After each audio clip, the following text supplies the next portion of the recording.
School. बच्चों, आज हम पढ़ेंगे कक्षा 5 की क्लास में चैप्टर 15 विशन की दिले।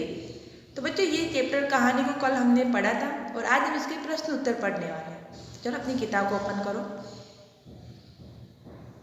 बच्चों, आपने किताब को ओपन किया, पेज नंबर 124। पहला प्रश्न कहानी से। जी हाँ, हमारे पास लाइसेंस वाली बंदूकें हैं। सरपंच माधो सिंह भी हमें जानता है। शिकारी ने कर्नल साहब से क्या सोचकर ऐसा कहा होगा? शिकारी ने कर्नल साहब से ऐसा इसलिए कहा होगा ताकि कर्नल साहब यह समझ जाए कि शिकारी अवैध रूप से तीतर को शिकार नहीं कर रहे, बल्कि उन्हें सरकार से लाइसेंस वाली बंदूक मिली है। इतना ही नहीं, वे यह भी साबित करना चाहते थे कि वे उस इलाके में अजनबी नहीं है। उन्हें वहाँ का सरपंच माधो सिंह अच्छी तरह जानता है। फिर दूसरा, विशन घायल तीतर को क्यों बचाना चाहता था? घायल तीतर को देखकर विशन का दिल पिघल गया। वह उसको घायल अवस्था में असहाय नहीं छोड़ सकता था, अतः उसने उसे उठा लिया और उचित इलाज करके तीतर को बचा लिया। घायल तीतर को बचाने के लिए उसे किस तरह से परेशानियां हुई? उसने झाड़ियों से गुजरकर बड़ी मुश्किल से घायल तीतर को पकड़ा। शिकार से बचने के लिए उसने कंटीले तारों की बाढ़ में से होकर गुजरना पड़ा। उसे घुटनों के बल भी चलना पड़ा। बहुत संभल कर चलने पर ही उसके हाथ पांव भी पर कांटों के बहुत सी खरोच उभर आई। खरोचों से खून भी निकलने लगा। कमीज की एक आस्तीन भी फट गई, जिसके कारण माँ से डांट खानी पड़ सकती थी। उसे चिमनी के पीछे छिपना पड़ा। तीतर की बड़ी मुश्किल से एक टोकरी में छिपा सका, है ना बच्चा? आपने चैप्टर में पढ़ा उसको कितनी मुश्किलें आई एक तीतर को बचाने के लिए। फिर है, घायल तीतर अगर तुम्हें मिला होता तो क्या तुम इसे पालते या अच्छा होने पर छोड़ देते क्या? घायल तीतर को बिल्कुल स्वस्थ होने तक हम उसे अपने पास रखते, फिर छोड़ देते ताकि वह स्वच्छंद जीवन जी सके। फिर है भाषा की बात। इन वाक्यों को अपने शब्दों में लिखो। सुबह की हल्की धूप में खेत सुनहरे दिखाई दे रहे। तो क्या सुबह की हल्की धूप खेतों में खिल रही थी। फिर वह इतना तेज चल रहा था कि मानो उसके पंख लग गए। वह इतना तेज चल रहा था जैसे उसके पैरों में पंख लगे हो।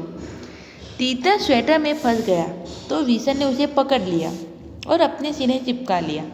ऊपर लिखे वाक्य में उसी शब्द का इस्तेमाल तीतर के लिए किया गया है।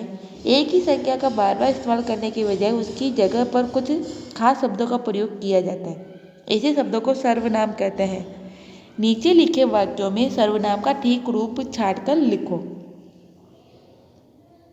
तो देखो बच्चों, पहला है, मास्टर साहब ने अप्पा राव को खाली जगह 5 बुलाकर कहा, खाली जगह कल आना। तो क्या आएगा? मास्टर साहब ने अप्पा राव को अपने पास बुलाकर कहा, तुम कल क्या आएगा? मेरे घर आना। ऐसा आएगा बच्चों। फिर है, सेंटीला खाली जगह घर नागालैंड के किस शहर में है? तो सेंटीला तुम्हारा घर नागालैंड के किस शहर में है? फिर है, सुधा ने खाली जगह बुआ से पूछा, पापा खाली जगह कितने बड़े हैं? तो क्या आएगा? सुधा ने तुम्हारे बुआ से क्या आएगा? सेंटीला ने, वो तो हो गया हमारा। फिर है, सुधा ने अपनी बुआ से पूछा, पापा आपसे कितने बड़े हैं? फिर है, मोहन को समझ में नहीं आ रहा था कि क्या आएगा, उसे क्या करना चाहिए। फिर है, विमल ने खाली जगह अवसर को याद दिलाया, खाली जगह 4 बजे बैठक में जाना है। तो क्या विमल ने अपने अवसर को याद दिलाया कि उन्हें 4 बजे बैठक में जाना है। ओके। फिर आगे प्रश्न है, वह इतना धीरे चल रहा था मानो क्या आएगा? चींटी चल रही हो। फिर रात में चमकते तारे ऐसे दिख रहे थे मानो आकाश में दूधिया चादर बिछा हो। तुम तो मंगल ग्रह के बारे में ऐसे बता रहे हो मानो तुम वहाँ से वासिंदे हो, मतलब वहाँ जानते हो, वहाँ गए हुए हो। बिल्ली चूहे को ऐसी ललचाई नजरों से देख रही थी मानो अभी खा जाएगी उसे। फिर ये फसलों के इर्द गिर्द। इस कहानी में सेवों के खेत और सीढ़ीनुमा खेत का जिक्र आया है। अनुमान लगाकर बताओ कि यहाँ कहानी भारत के किस भौगोलिक क्षेत्र की होगी और वहाँ सीढ़ीनुमा खेती क्यों की जाती होगी। ये कहानी भारत के पहाड़ी इलाकों की होगी। पहाड़ी इलाकों में समतल भूमि नहीं होती, वहाँ पहाड़ों को यथासंभव काट काट कर सीढ़ीनुमा बनाया जाता है और उसी पर खेती की जाती है। ऐसे में भारी बारिश का पानी फसलों के बीच टिक नहीं पाता, जो कि अच्छी फसल के लिए आवश्यक है। बर्फ भी पिघलकर फिसल जाती है और खेती बर्बाद हो जाती है। फिर दूसरा है, सेव के बाग में कीटनाशक दवा का छिड़काव हो रहा था। यो तो कीटनाशक दवाएं फलों, सब्जियों, अनाज की फसलों को कीड़ा लगने से बचाती है, पर ये कीटनाशक दवाएं कीड़ों को नष्ट करती है। इनसे इनका सेवन करने से क्या हमें नुकसान होता है, पता करो, कक्षा में बातचीत करो। तो बच्चे इसका उत्तर है, कीटनाशक दवाएं फलों, सब्जियों, अनाज की फसलों को कीड़ों से बचाती है, लेकिन जब हम इसे खाते हैं तो ये हमें भी नुकसान पहुंचाती है। हमारा पाचन तंत्र गड़बड़ हो जाता है। फिर है दूसरा प्रश्न बच्चों, ऐसे में फलों और सब्जियों का इस्तेमाल करने से पहले किन बातों का ध्यान में रखना जरूरी है। तो फलों और सब्जियों को इस्तेमाल करने से पहले अच्छी तरह धोकर उन्हें पोंछ लेना चाहिए, मतलब साफ करना चाहिए। जहाँ यह संभव तो इन छिलके को उतार देना चाहिए। तुम्हारे आस पास, कर्णदत्ता ने घायल तीतर को गेंदे की पत्तियों का रस पिलाने के लिए कहा।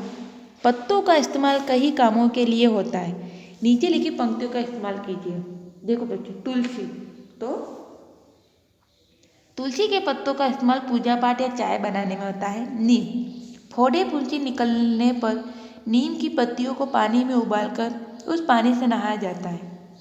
पत्तियों को पीसकर घाव पर उसका लेप भी चढ़ाया जाता है। फिर मीठा नीम, सब्जियों तथा दाल को अधिक जायकेदार बनाने में मीठे नीम की पत्तियों का इस्तेमाल होता है। फिर आम, पूजा पाठ में आम की पत्तियों का उपयोग होता है। फिर अमरूद की पत्तियाँ, दवा बनाने में अमरूद के पत्तों का इस्तेमाल होता है। तेज पत्ता, सब्जियों को जायकेदार बनाने में तेज पत्ता का प्रयोग होता है। केला, पूजा पाठ में केले के पत्ते का प्रयोग होता है। साग बाग, इनके पत्तों से दोने तथा पत्तल बनाए जाते हैं।